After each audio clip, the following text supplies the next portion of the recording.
నమస్తే, welcome to జీవనరేఖ. ఇటీవల మహిళల్లో ఎక్కువగా ఇబ్బంది పడుతున్న సమస్య సంతానలేమి. ఇది ఒక పెద్ద సమస్యలా కనపడుతున్నా అందరికీ ఒకే కారణం ఉండకపోవచ్చు. ఎక్కువ మంది మహిళల్లో సంతానలేమికి కారణమవుతున్న థైరాయిడ్, అధిక బరువు, పీసీఓడి, ఫెలోపియన్ ట్యూబ్స్లో లోపాలు తదితర అంశాలపై మీ సందేహాలకు 49 సంతాన సాఫల్యత కేంద్రం డాక్టర్ రాగిణి గారు మనతో ఉన్నారు. వారిని అడిగి మరిన్ని సందేహాలు నివృత్తి చేసుకుందాం.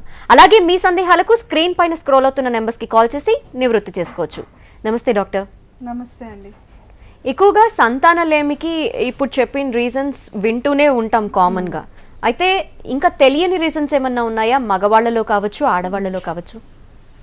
సో జనరలైజ్డ్గా ఇన్ఫర్టిలిటీ అనేది మేల్ ఇన్ఫర్టిలిటీ 30%కి కాంట్రిబ్యూట్ చేస్తుంది, female infertility 30%, both male and female 30%.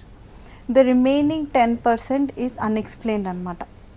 రెండిట్లో అన్నీ బాగుంటాయి, ఎన్ని ఇన్వెస్టిగేట్స్ చేసినా ఎవ్రీథింగ్ ఈజ్ గుడ్ అనేసి తెలుస్తుంది. వాళ్ళని అన్ఎక్స్ప్లెయిన్డ్ ఇన్ఫర్టిలిటీ కింద మేము కేటగరైజ్ చేస్తాం. సో మెయిన్లీ మనకి ఫీమేల్ ఇన్ఫర్టిలిటీ 30% కాంట్రిబ్యూషన్ ఎక్కడెక్కడ వస్తుంది అంటే, first thing egg reserve. Egg reserve అడిక్వేట్గా ఉండాలి. లైక్ నార్మల్ ఓవేరియన్ రిజర్వ్ అనేది ఏఎంహెచ్లో తెలుస్తుంది, యాంటీ ములేరియన్ హార్మోన్. ఆ రిజర్వ్ అనేది నార్మల్గా ఉంటేనే మనకి ప్రెగ్నెన్సీ సక్సెస్ రేట్ నార్మల్ ఉంటుంది. రిజర్వ్ తక్కువ ఉంటే ఆబ్వియస్గా ఐడెంటిఫైడ్ ఎగ్ నంబర్స్ తక్కువ ఉన్నట్టు. ఎగ్ నంబర్స్ తక్కువ ఉంటే ఇన్ఫర్టిలిటీ డెఫినెట్గా ఉంటుంది. ఏఎంహెచ్ హై ఉంటే, సో మనకి అనుకుంటారు మేడం మాకు ఎగ్స్ ఎక్కువ ఉన్నాయి, మాకు ఛాన్సెస్ అందరికంటే ఎక్కువ ఉండాలి అనేసి. బట్ ఏఎంహెచ్ ఎక్కువ ఉంటే, ఎగ్ రిజర్వ్ నార్మల్ కంటే ఎక్కువ ఉంటే కూడా ఇది ఇబ్బంది. So anything less or anything more is harmful. So based on that మనము చూసుకుంటాం వెదర్ వాళ్ళ రిజర్వ్ తక్కువ ఉందా ఎక్కువ ఉందా అనేసి. నెక్స్ట్ మోస్ట్ కామన్ ఏంటంటే ట్యూబుల్ ఇన్ఫెక్షన్స్. ట్యూబుల్ ఇన్ఫెక్షన్స్లో ట్యూబ్ అనేవి ఏంటి, నార్మల్గా ఎగ్ ఇంకా స్పర్మ్ కలిసేది ట్యూబ్లోనే, and the baby starting stage ఏర్పడేది ట్యూబ్లో. ట్యూబ్లో ఏర్పడ్డాక గర్భసంచికి వచ్చి అతుక్కోవాలి. ఈ ట్యూబ్లో నార్మల్ ట్యూబల్ పేటెన్సీ అంటారనమాట. అంటే ట్యూబ్ ఓపెన్ ఉండడమే కాకుండా ట్యూబల్లో ఫిజియోలాజికల్గా అంటే నార్మల్గా ఏమేమి సబ్స్టెన్సెస్, ఏవేవి సెక్రీషన్స్ ఉండాలి, ఏమేమి పీహెచ్ ఉండాలి, అవన్నీ కూడా నార్మల్గా ఉండాలన్నమాట. సో అంటే ఏంటి, ఎన్విరాన్మెంట్, దాని చుట్టుపక్కల ఎన్విరాన్మెంట్ ఇన్సైడ్ ది ట్యూబ్ కూడా చాలా బాగుండాలి to embryo to form. Just అందరు అంటారు మేడం మా ట్యూబ్ టెస్ట్ బాగుంది, మాకు సైకిల్స్ బాగున్నాయి, ఇంకా రావట్లేదు. In case tubal history of PID infections ఉన్నా, లేదంటే ప్రీవియస్ సర్జరీస్ అయినా, లేదంటే ఏమన్నా సిస్ట్ ఉన్నా సరే మనకి ట్యూబ్ ఇన్ఫెక్ట్ అయ్యే కారణాలు ఉంటాయన్నమాట. సో కేటగరైజ్ చేసుకొని మనం వాళ్ళని డయాగ్నోస్ చేసుకొని దాని పరంగా ట్రీట్మెంట్ ఇస్తాం. ఓకే, ఏఎంహెచ్ అంటే ఏంటి? మీరు అన్నారు ఏఎంహెచ్ ఎక్కువ ఉన్నా తక్కువ ఉన్న ప్రాబ్లం అని. సో ఏఎంహెచ్ అంటే anti Mullerian hormone is indication of ఎన్ని ఎగ్స్ ఉన్నాయి ఫీమేల్లో. నార్మల్గా ఏఎంహెచ్ అనేది యాజ్ ది ఏజ్ ప్రోగ్రెస్, అంటే 20 years, 30 years, 40 years, as the age progress అవుతున్న కొద్దికి ఏఎంహెచ్ కీప్స్ డిక్రీజింగ్. అంటే ఇండైరెక్ట్గా eggs are getting decreased or లాస్ట్కి ఎగ్స్ అయిపోయినాయి అంటారు. సో అది ఎట్లా తెలుస్తుంది అంటే ఏఎంహెచ్ బ్లడ్ టెస్ట్లో తెలుస్తాయి అన్నమాట. సో నార్మల్గా ఎంత ఏఎంహెచ్ ఆ ఏజ్ గ్రూప్కి ఎంత ఉందో కోరిలేట్ చేసుకొని మనం డయాగ్నోసిస్కి, ట్రీట్మెంట్కి ముందుకు వెళ్తాం. ఇప్పుడు ఈ రీసెంట్లో మనకి ఏం అనిపిస్తుంది, పీసీఓఎస్. అది ఎట్లా చాలా రోజుల నుంచి ఉంది, చాలా సంవత్సరాల నుంచి ఉంది. బట్ ఇంకో ముఖ్యమైన కారణం ఏంటి అంటే డిక్రీజ్ రిజర్వ్ అనేది తగ్గిపోతుంది at very younger age. 22-25 years also మేము ఎన్కౌంటర్ చూస్తున్నాము. ఎగ్ రిజర్వ్ అనేది తగ్గిపోతుంది. అంటే ఏంటి, వాళ్ళ ఓవేరియన్ రిజర్వ్ అంటే అండాశయాలు 40 years ఏజ్ లాగా బిహేవ్ చేస్తుంది. Almost eggs are getting over at very early age. So అది కూడా బిగ్గెస్ట్ సైన్ దట్ ఇన్ఫర్టిలిటీకి గురి చేస్తుంది. సో వాళ్ళలో మనం ఇన్వెస్టిగేట్ చేసి ఏఎంహెచ్ తక్కువ ఉంది యంగర్ ఏజ్ వాళ్ళకి ఎక్కువ టైం గ్యాప్ ఇవ్వమన్నమాట. Like natural or IUI 1 or 2 cycles చేసి ఎంబటే వాళ్ళ ఎగ్స్తో వాళ్ళకి బేబీ ఇవ్వడానికి ఐవీఎఫ్ సజెస్ట్ చేసి ముందుకెళ్తాం. ఓకే. అండ్ డాక్టర్ గారు, ఇర్రెగ్యులర్ పీరియడ్స్కి ఇన్ఫర్టిలిటీకి కూడా సంబంధం ఏమైనా ఉంటుందా? సో ఇర్రెగ్యులర్ పీరియడ్స్ అనేది సేమ్ ఇదే డిపిక్షన్. నార్మల్ ఎగ్ రిజర్వ్ వాళ్ళకి రెగ్యులర్ సైకిల్స్ ఉంటాయి అన్నమాట. It's indication that regular cycles ఉన్న వాళ్ళకి ఏమనిపిస్తుంది, వాళ్ళకి ఎగ్ నంబర్స్ బాగున్నాయి అనుకుంటాము, ప్లస్ ఎగ్ టైంకి రిలీజ్ అవుతుంది అనేసి. ఇర్రెగ్యులర్ పీరియడ్స్ ఉన్న వాళ్ళకి ఎగ్ నంబర్స్ తక్కువ ఉండొచ్చు లేదా విపరీతంగా ఎక్కువ ఉండొచ్చు, పీసీఓఎస్. సో వాళ్ళలో పీరియడ్స్ ఇర్రెగ్యులర్గా ఉంటాయి. సో నార్మల్గా సిమ్టమ్స్ అంటే మేడం మాకు పీరియడ్స్ ఇర్రెగ్యులర్గా ఉన్నప్పుడు వాళ్ళు కూడా కొంచెం ఇన్వెస్టిగేట్ చేసుకొని డయాగ్నోస్ చేసుకోవాలి, ఎగ్ నంబర్స్ ఎక్కువ ఉన్నాయా తక్కువ ఉన్నాయా. దాని ప్రకారంగా ట్రీట్మెంట్ డిఫరెంట్ ఉంటుంది. ఎగ్ నంబర్స్ తక్కువ ఉన్న వాళ్ళకి డిఫరెంట్, ఎక్కువ ఉన్న వాళ్ళకి డిఫరెంట్. ఓకే. అండ్ కొంతమంది చెప్తూ ఉంటారు పీరియడ్స్ టైంలో పెయిన్ ఎక్కువ ఉంటుంది, అది ఫర్టిలిటీ టైంలో ఏమన్నా ఎఫెక్ట్ అవుతుందా? ఫర్టిలిటీకి టైంలలో కాదు, పీరియడ్ పెయిన్ ఉన్నప్పుడు నార్మల్ పీరియడ్ పెయిన్ యూజువల్గా మెడికేషన్ తీసుకోకపోయినా సబ్సైడ్ అవ్వాలి.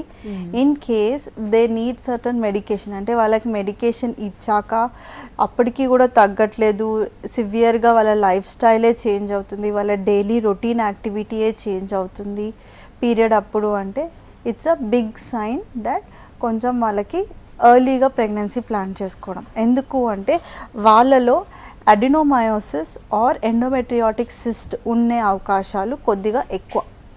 ఇవి ఉంటే కన్నా కొంచెము ఎగ్ రిలీజింగ్ అయినా ఒకవేళ ప్రెగ్నెన్సీ వచ్చినా అబార్షన్స్ అయ్యే ఛాన్సెస్ ఉంటాయి.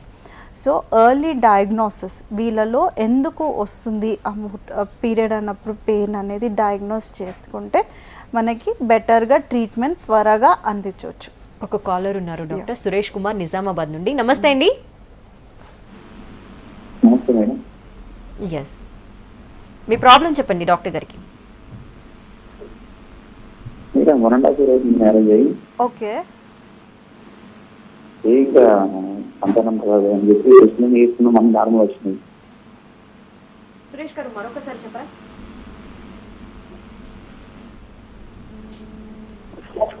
1.5 years అయింది, సంతానం కలగట్లేదు అయినప్పటికీ కూడా పెళ్ళై.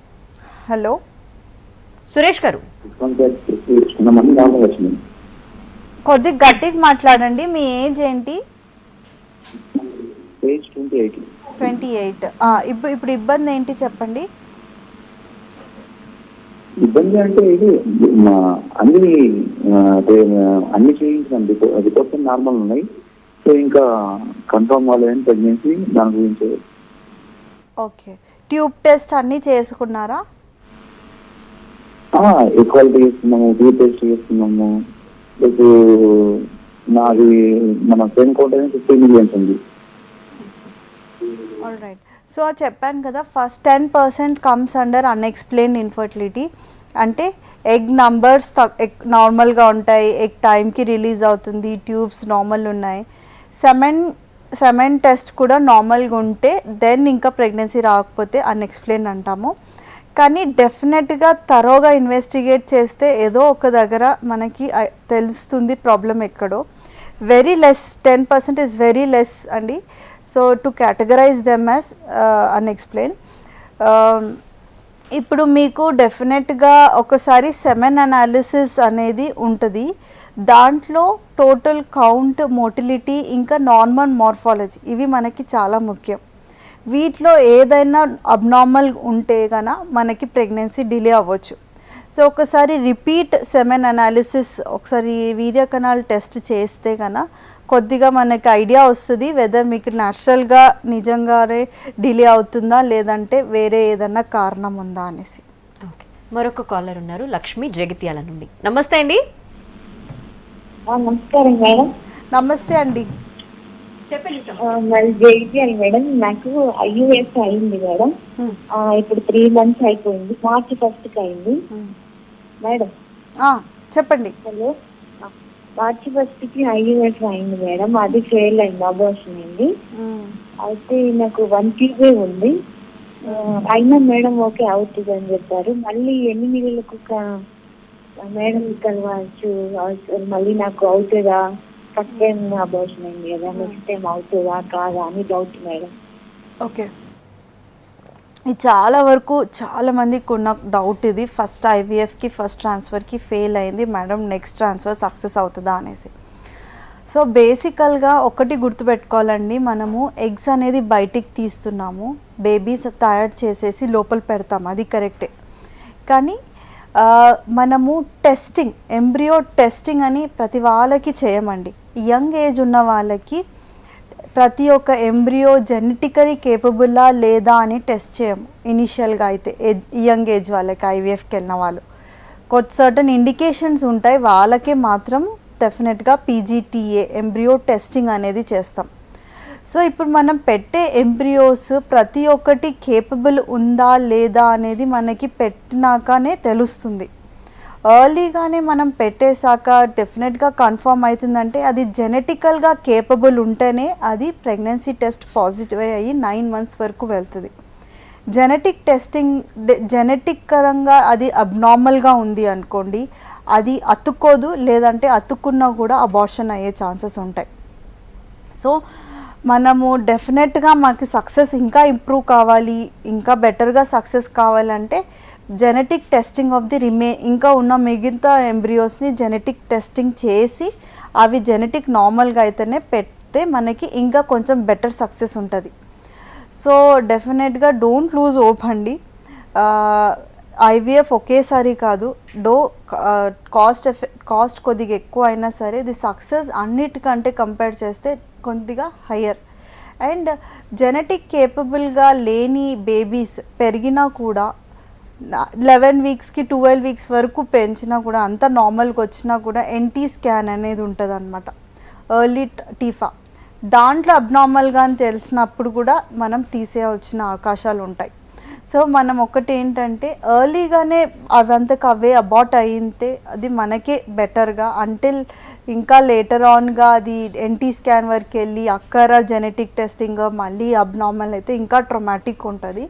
సో డోంట్ వరీ, ఇంకా రిమైనింగ్ ఎంబ్రియోస్లో ఒక బేబీ అన్న హెల్దీ ఉండొచ్చు అనేది అనుకొని ముందుకెళ్ళాలి. ఓకే. అండ్ డాక్టర్ గారు ఐయుఐ గురించి ఒక్కసారి.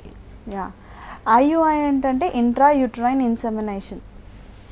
వీళ్ళలో మ్యాండేటరీ థింగ్స్ ఏంటి అంటే ఎగ్ నంబర్స్ బాగుండాలి, ఎగ్ రిలీజ్ అవ్వాలి, ట్యూబ్స్ బాగుండాలి, అండ్ సెమెన్ అనేది చాలా ఇంపార్టెంట్. సెమెన్ కౌంటే కాకుండా మొటిలిటీ ఇంకా నార్మల్ మార్ఫాలజీ కూడా బాగుంటేనే దానికి సక్సెస్ ఉంటుంది.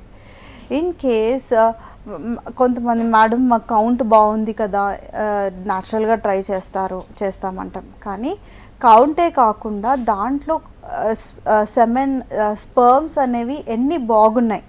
సో ప్రతి ఒక్క సెమెన్ అనేది బాగోదు, అట్లీస్ట్ 400 out of 4 ఉన్నా కూడా మేము నార్మల్గా తీసుకుంటాం. So 95% of the sperms are abnormal. Okay, so 4% normal sperms కూడా మనకి రీసెంట్గా WHO గైడ్లైన్స్ ప్రకారంగా చాలు అన్నారు. కానీ ఇన్ కేస్ 3% 2% ఉంటే ఐయుఐకి సక్సెస్ ఉండదు. సో డెఫినెట్గా సెమెన్ పారామీటర్స్ తీసుకొని మనము ఇండికేషన్ ఉంటేనే వెళ్ళడం బెటర్. ఓకే, మరొక కాలర్ ఉన్నారు, అనూష కామారెడ్డి నుండి. నమస్తే అండి. నమస్తే మేడం.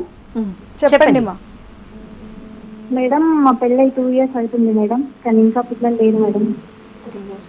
మేడం మేము డాక్టర్ని కూడా కన్సల్ట్ అయినాం మేడం. ఓకే, కానీ నో యూస్ మేడం అసలు. మీ పీరియడ్స్ రెగ్యులరామా? Regular madam. Periods regular. Okay, so ఒక్కసారి రండి, మీ పాత రిపోర్ట్స్ తీసుకొని వీ విల్ ఇన్వెస్టిగేట్, ఉన్న దాంట్లోనే ఏమన్నా బెటర్గా ట్రీట్మెంట్ ఇవ్వచ్చా. Don't lose hope, we are getting very good success in 49 చెప్పాలంటే, because it has definitely reach the international standards.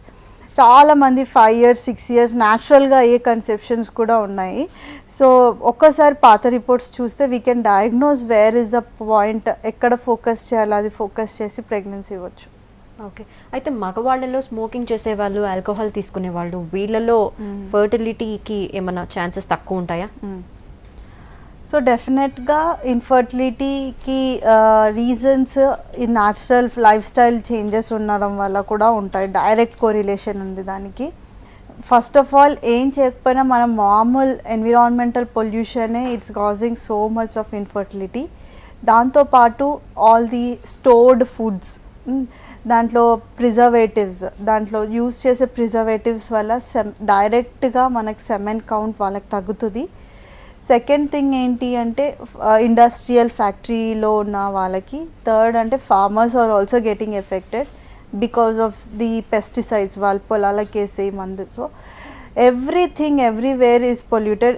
On that ఒకవేళ smoking and alcohol, basically we concentrating on smoking, డెఫినెట్గా it will directly decrease the fertility chances. అదైతే sure అండి. Because దాంట్లో నుంచి ఆక్సిడేటివ్స్ ఏమేమి వస్తాయో harmful, గెమెట్స్కి, ఎగ్స్కైనా స్పర్మ్స్కైనా చాలా హార్మ్ఫుల్. నార్మల్ ప్రెగ్నెన్సీ వచ్చినా కూడా అబార్షన్ అయ్యే ఛాన్సెస్ ఆర్ అబ్నార్మల్ బేబీస్ అయ్యే ఛాన్సెస్ కొద్దిగా ఎక్కువ. మరొక కాలర్ ఉన్నారు, డాక్టర్ విజయ హైదరాబాద్ నుండి. నమస్తే అండి విజయ గారు. అండ్ డాక్టర్ గారు, ట్యూబల్ బ్లాక్స్ అని వింటూ ఉంటాం, ట్యూబల్ ఇన్ఫెక్షన్స్ అని వింటూ ఉంటాం, వాటి గురించి ఒకసారి. సో ట్యూబల్ బ్లాక్స్ ఇందాక చెప్పినా కదా నేను, అది ట్యూబ్ పేటెంటే కాకుండా దాని నార్మల్ ఫిజియోలాజికల్గా కూడా నార్మల్గా ఉండాలి. ఇన్ కేస్ ప్రీవియస్గా సర్జరీస్ ఆర్ పిఐడి ఇన్ఫెక్షన్ వల్ల, క్లెమిడియా, ఏదైనా మిగతా ఏదైనా ఇన్ఫెక్షన్ వల్ల ట్యూబ్స్ అనేవి ఒక్కొక్కసారి వాసిపోతాయి, అంటే హైడ్రోసాల్పింగ్స్, లేదంటే ఇన్ఫెక్ట్ అవుతాయి పయోసాల్పింగ్స్, లేదంటే ఇంకా ఇన్ఫెక్షన్ బాగా అయిపోయి అవి బ్లాక్ అయిపోతాయి. సో ట్యూబ్ బ్లాక్ అయినప్పుడు ఫస్ట్ థింగ్ ఆ ట్యూబ్ బ్లాక్ అనేది ఏ సైట్ ఉందో చూసుకోవాల్సి వస్తుంది. Is it proximal or distal blocks అనేసి అంటారు.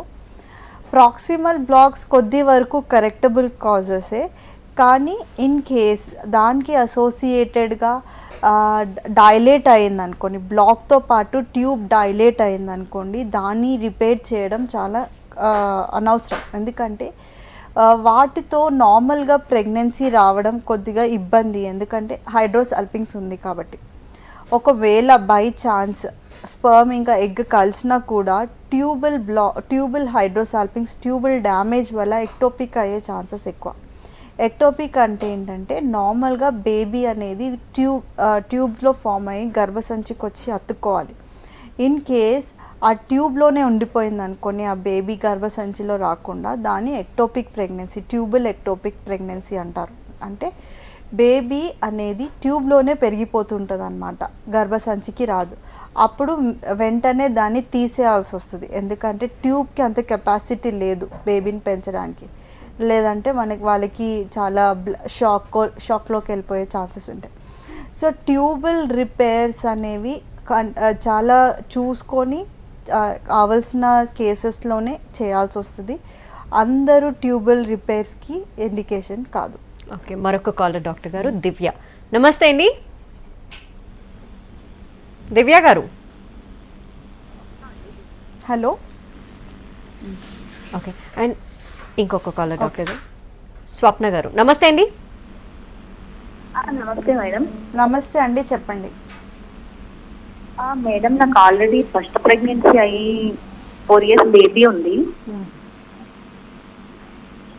ఓకే. ఆఫ్టర్ డెలివరీ నుండి నాకు పీరియడ్స్ లేవు మేడం. రీసెంట్ ఒక 1 week బ్యాక్ పీరియడ్స్ అయ్యాయి, 3 days అవి కూడా నార్మల్ పీరియడ్స్.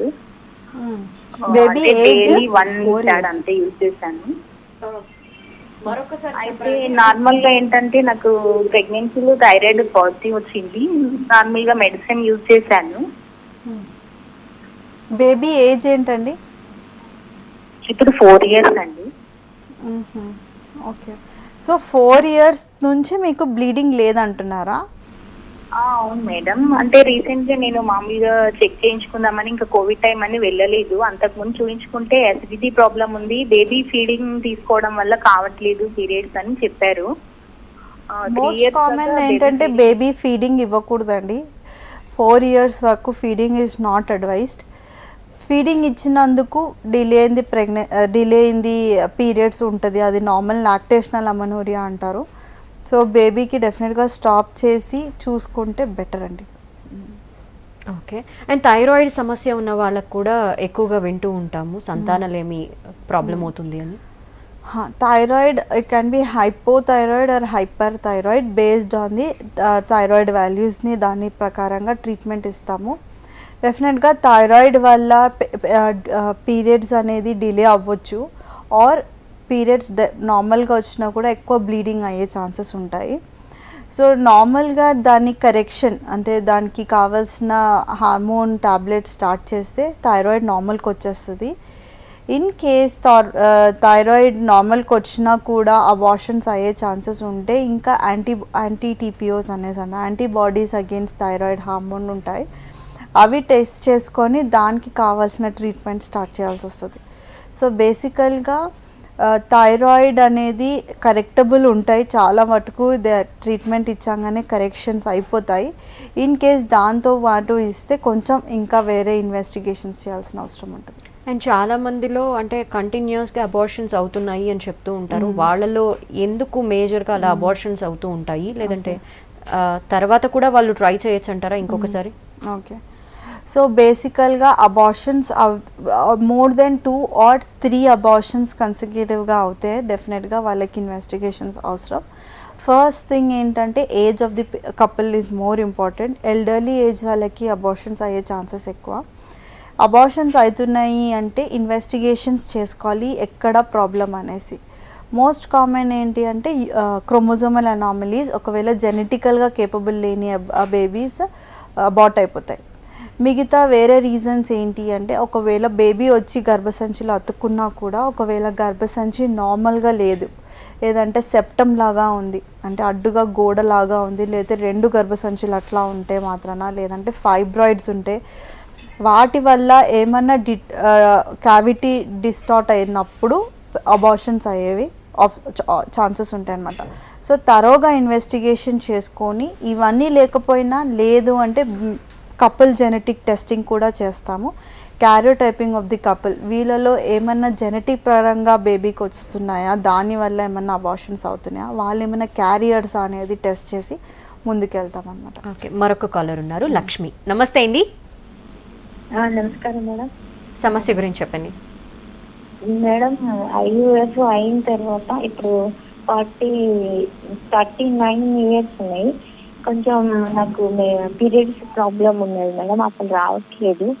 మరి ఐయుఎఫ్కి వెళ్ళొచ్చా? Second time, first time abortion అయింది, సెకండ్ టైం వెళ్ళొచ్చా? అయ్యే అవకాశం ఉంటుందా? బేబీ నాకు ఓకే అవుతుందా? మా సారికి కూడా 43 ఇయర్స్ ఉన్నాయి మేడం, అందుకోసమని. ఓకే, సో మీరు ఆల్రెడీ సెల్ఫ్ గ్యామెట్స్తో ఐవీఎఫ్ ట్రై చేశారు కాబట్టి అది అబార్ట్ అయింది. So one of the reason for abortion is elderly age group. Me age కొద్దిగా ఎక్కువ ఉంది కాబట్టి డెఫినెట్గా సెకండ్ ఐవీఎఫ్కి వెళ్ళొచ్చండి. కానీ మీ ఎగ్ రిజర్వ్ తక్కువ ఉంటే మాత్రాన వేరే డోనర్ ఎగ్స్ అనేసి అడ్వైస్ చేస్తాము. నార్మల్గా డోనర్ ఎగ్స్తో వెళ్తే డెఫినెట్గా సక్సెస్ బాగుంటుంది. సో ఒక్కసారి మీ గర్భసంచి ఎలా ఉంది, మన గర్భసంచిలో ఏమైనా ప్రాబ్లం ఉందా, ఫస్ట్ అది వాల్యుయేట్ చేసుకొని నెక్స్ట్ స్టెప్ని అడ్వైస్ చేస్తాము. డెఫినెట్గా ఓవేరియన్ రిజర్వ్ తక్కువ ఉంటే డోనర్ ఎగ్స్ నుంచి వెళ్ళొచ్చు. మరొక కాలర్ ఉండాలి, నల్గొండ నుండి లక్ష్మి. నమస్తే అండి. డాక్టర్ గారికి చెప్పండి సమస్య గురించి. హలో, లక్ష్మి గారు. నాకు 3 times ప్రెగ్నెన్సీ ఉంది మేడం. 3 times అబార్షన్ జరిగింది. 2 times ఏమో మళ్ళీ ఇద్దరు బేబీలు మేడం. మళ్ళీ ఉంచుకోవచ్చు? 3 times అబార్షన్ అయింది, తర్వాత 2 పాపలు మేడం. ఓకే, 2 పాపలు బాగున్నారా? ఒక పాప 7 months ఉంటుంది మేడం, ఫస్ట్ పాప. ఓకే, సెకండ్ పాప 9 months తర్వాత. Scissoring madam. ఓకే, 2 సిజేరియన్లే, కానీ 2 బేబీస్ బాగున్నారా ఇప్పుడు? చాలా యాక్టివ్గా ఉంటారు మేడం, చాలా యాక్టివ్. ఓకే, నెక్స్ట్ ఇప్పుడు ఉంచుకోవాలనుకుంటున్నాను. అంటే కొంచెం హెల్త్ బాగుంటుందా అని ఆలోచిస్తున్నాను మేడం. అడిగిన తర్వాత ఏదైనా ముందుకి. ఓకే, సో 2 బేబీస్ ఉన్నారు కాబట్టి you are planning for next baby, డెఫినెట్గా మీ ఎగ్ రిజర్వ్ అనేది చూస్తాం, మీ హస్బెండ్ టెస్ట్ అనేది చూస్తాం. గర్భసంచి అయితే అత్తుకునే శక్తి ఉంది కాబట్టి మీకు 3 అబార్షన్స్ అయినా కూడా 2 నార్మల్ బేబీస్ వచ్చాయి. సో డెఫినెట్గా యూ క్యాన్ ట్రై, మీకు కేపబుల్ స్టామినా ఉంటే anything can happen. Okay. Tubal endometriosis అని వింటున్నాం, అంటే ఏంటి? Okay, there's nothing like tubal endometriosis. There is endometriotic cyst or chocolate cyst or endometriosis in the pelvic cavity. Okay, వీటిలో ఏమన్నా tubal endometriosis అనేది ఉండదు, బట్ దీంతో స్ప్రెడ్ అవ్వచ్చు వేరే ఆర్గన్స్కి. సో దీంతో వచ్చే ప్రాబ్లమ్స్ ఏంటి అంటే, పెరిటోనియల్ ఎండోమెట్రియోసిస్ వల్ల వచ్చే ప్రాబ్లం ఏంటి అంటే, నార్మల్గా ఎవ్రీ మంత్ బ్లీడింగ్ అయినప్పుడు బ్లీడింగ్ బయటికి వెళ్ళాలి, కానీ పెల్విక్ క్యావిటీ ఎండోమెట్రియోసిస్లో బ్లీడింగ్ అనేది అక్కడక్కడే ఉండేసి గూడు కట్టిపోతుంది అన్నమాట. సో దానివల్ల మొత్తం అతుకులు వచ్చేసి ట్యూబ్స్ అనేవి డిస్టార్ట్ అవ్వే ఛాన్సెస్ ఉంటాయి. ట్యూబ్ డిస్టార్ట్ అయినప్పుడు నార్మల్ బ్లాక్ అని అవ్వచ్చు, లేదు అంటే normal same what ever the gametes ఏమన్నా వచ్చి అక్కడ ఎగ్ స్పర్మ్స్ వచ్చినా వాటిని ఫాగోసైటోసిస్ వల్ల, లేదంటే అవన్నీ ఎగ్స్ అనేది irregular or what you can say the quality might be decreased. బేసికల్గా అది ఎన్విరాన్మెంట్ బాగాలేకపోతున్నప్పుడు ఎగ్స్ వచ్చినా కూడా they are not very good quality in endometriosis. So దీనివల్ల ప్రెగ్నెన్సీ అనేది చాలా చాలా డిలే అవుతుంది. సో ఎర్లీ డయాగ్నోసిస్, మెయిన్లీ వీళ్ళకి సిమ్టమ్స్ వచ్చేది డిస్మెనూరియా అంటే పీరియడ్ అప్పుడు పెయిన్, ఆర్ కలిసినప్పుడు కూడా పెయిన్ వస్తుంది, డిస్పెరూనియా భార్యాభర్తల దగ్గర ఉన్నప్పుడు. సో వీటిలో ఏమన్నా సిమ్టమ్స్ ఉన్నప్పుడు డెఫినెట్గా ఒక్కసారి ఎందుకు ఉందో అని చూసుకొని ఎర్లీగా ప్రెగ్నెన్సీ ఫ్యామిలీ